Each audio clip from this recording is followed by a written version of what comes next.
Hello friends, आज मैं आपके लिए लाया हूँ क्लास 12 की नोटिस राइटिंग। पहले हम ये समझते हैं कि नोटिस राइटिंग होता क्या है, जो कि 4 नंबर में आती है। तो नोटिस राइटिंग मेनली हम जब किसी को इन्फॉर्मेशन देना चाह रहे होते हैं बड़े लेवल पे, मीन्स पूरे स्कूल में या फिर अपनी सोसाइटी में किसी भी मीटिंग, किसी फंक्शन या किसी इनॉग्रेशन के रिगार्डिंग, तो हम क्या करते हैं, हम एक नोटिस लिखते हैं और उसको नोटिस बोर्ड पे या फिर जो हमारा ऐसा एरिया होता है जहाँ से मैक्सिमम लोग पास होते हैं उधर लगा देते हैं, ताकि मैक्सिमम लोग उस नोटिस को पढ़ें, इन्फॉर्मेशन गेन करें और उस मीटिंग, इवेंट या इनॉग्रेशन का हिस्सा बने।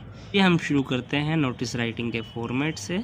सबसे ऊपर जो ऊपर पार्ट होता है वहाँ पे सबसे पहले हम लिखते हैं इंस्टीट्यूशन का नाम, एड्रेस, और उसके बाद नेक्स्ट लाइन में लिखते हैं नोटिस। देन उसकी नेक्स्ट लाइन में हम लिखते हैं date, month and year, means date. Then नीचे आ जाता है टॉपिक। अब जो आपका एड्रेस होगा वो पूरा एड्रेस नहीं, ओनली सिटी का नाम या फिर स्टेट का नाम, बस वो आ जाएगा जो क्वेश्चन में दिया होता है। अगर नहीं दिया होता तो आप अपने स्टेट का नाम डाल सकते हैं।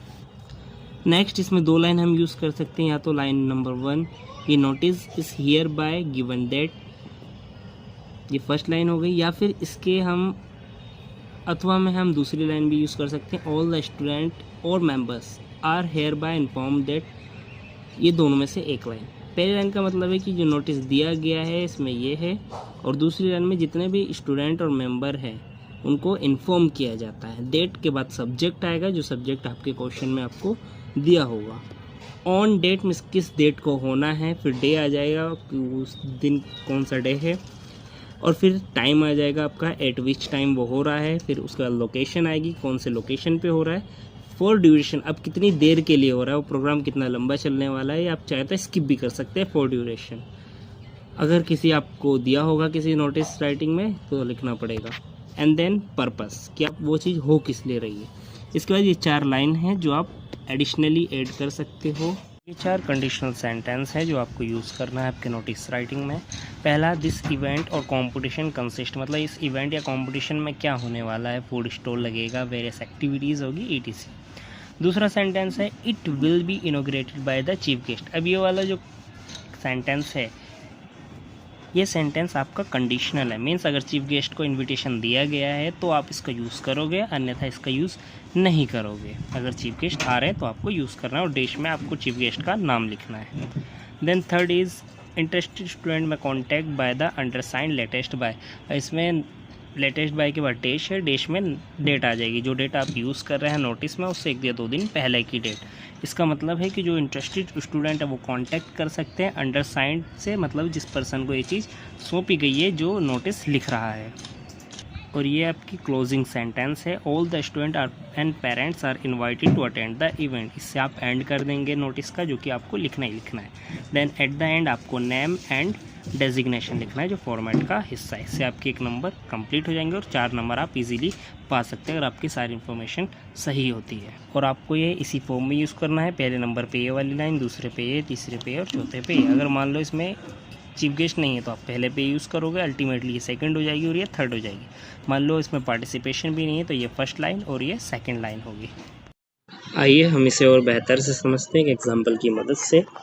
ये एग्जांपल जो है 2024 बोर्ड में आया हुआ क्वेश्चन है। The residents parking of vehicle, जो निवासी है जो वहाँ पे लोग रह रहे हैं उनको पार्किंग की जो समस्या हो रही है, often leading to a minor scuffles, जो ऑफन मतलब अक्सर और स्कफल्स मतलब छोटी छोटी मारपीट या झगड़ा, जो अक्सर लीडिंग करते हैं, मतलब जिनकी वजह से होता है क्या, छोटा मोटा झगड़ा हो जाता है निवासियों के बीच।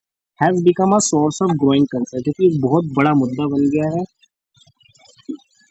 चिंता का विषय बन गया है। एज अ सेक्रेटरी, आप सेक्रेटरी होने के नाते किस चीज का, और गुडविल फ्लैट वेलफेयर एसोसिएशन, ये एसोसिएशन है जिसका आप सेक्रेटरी है। कहाँ पे है, श्रीपुर। अब आपको एक नोटिस लिखना है, रेसिडेंट को बताना है मीटिंग के बारे में, जिसमें क्या होगा, टू डिस्कस द प्रॉब्लम, इसमें प्रॉब्लम डिस्कस किया जाएगा एंड खोजा जाएगा एक्सेप्टेबल सॉल्यूशन, और उसमें आपको नेसेसरी डिटेल्स मेंशन करनी है। ये रहा उस क्वेश्चन का आंसर। सबसे पहले हमने लिखा इंस्टीट्यूशनल नेम, जो कि हमें दिया गया था goodwill flat welfare association. Association हो, ऑर्गेनाइजेशन हो, कोई स्कूल हो, कॉलेज हो, सोसाइटी हो, वो सब इंस्टीट्यूशन नेम में आएगा, मतलब जो इस इवेंट को करा रहा है। देन उसके बाद एड्रेस, जैसा फॉर्मेट में था इंस्टीट्यूशन नेम, उसके बाद एड्रेस, देन नोटिस, उसके बाद डेट और उसके बाद हेडिंग। या टॉपिक जो था पार्किंग इशू। उसके बाद हमने सबसे पहले लाइन यूज़ की, all the members are hereby informed date, जो कि हमने पूरा वहाँ लिखवाया था आपको फॉर्मेट में। ऑल द स्टूडेंट और मेंबर्स, यहाँ पे मेंबर्स आएंगे क्योंकि ये सोसाइटी में बात हो रही है। Are hereby informed date, subject क्या है हमारा, the residents parking of vehicle, जो पार्किंग है रेसिडेंट्स निवासियों की जो पार्किंग है व्हीकल की, वो often become a source of growing concern, वो अक्सर जो है एक कंसर्न का मुद्दा बन जाता है। So we planned a meeting, तो हमने प्लान की एक मीटिंग, कब, on 11 March 2026, day Friday, time 8 AM, और कहाँ पे, पार्किंग एरिया में, to discuss the problem and find an acceptable solution, ताकि हम डिस्कस कर सके प्रॉब्लम को और खोज सके एक एक्सेप्टेबल सोल्यूशन जो सब एक्सेप्ट कर सके। बी वाली लाइन जो है ये भी हमने क्वेश्चन से ही कॉपी किया ताकि और ईजी हो जाए आप लोगों के लिए। Then ending line, all the members are requested to attend the meeting, सभी मेंबर से हम रिक्वेस्ट करते हैं कि मीटिंग अटेंड करें, and share their valuable suggestion, और जो उनके सजेशंस हैं वो शेयर करें, टू हेल्प, जिससे हमें मदद मिले, रिजोल्व द इशू पीसफुली, ताकि हम शांतिपूर्वक इस इशू को संभाल सके। सुमित यहाँ पे नाम नहीं दिया गया था तो हमने अपनी तरफ से नाम ऐड किया है, डेजिग्नेशन हमें दिया गया था secretary. Okay, thank you guys, do like, share and comment.